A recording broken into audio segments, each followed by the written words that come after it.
Well, a young woman in that era into adulthood wasn't given a tremendous amount of choices, and it was much more of a controlling environment. Our parents were right out of World War II. As I got older, we couldn't work.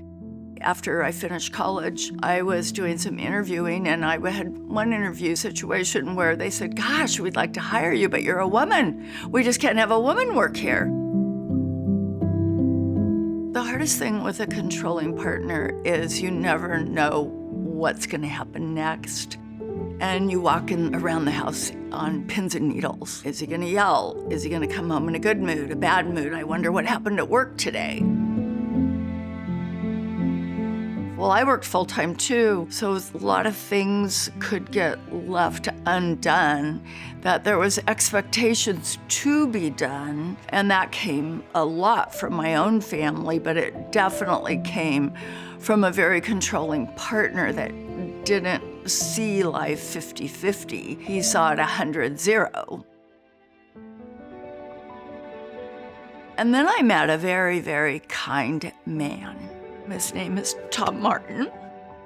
He empowered me as he and I had lunch one day, and I explained how unhealthy I was.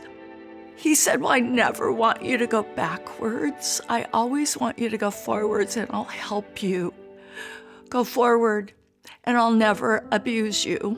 And he never did. He was a successful businessman, and he sold a company.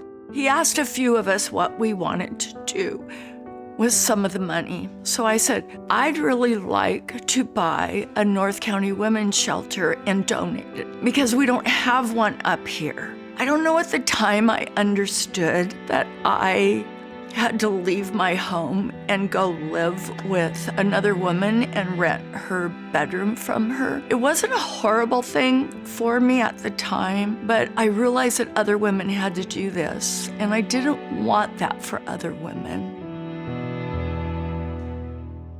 Because you don't know what's going on with your next door neighbor. No one would have suspected me. At the time, I suspect I'm surprising a lot of people right now. And I want to tell my story so that it encourages other people.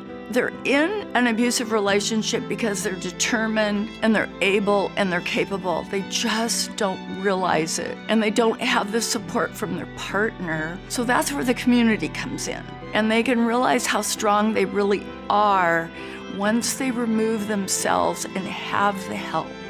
I encourage everyone that can to donate and support Lumen Alliance.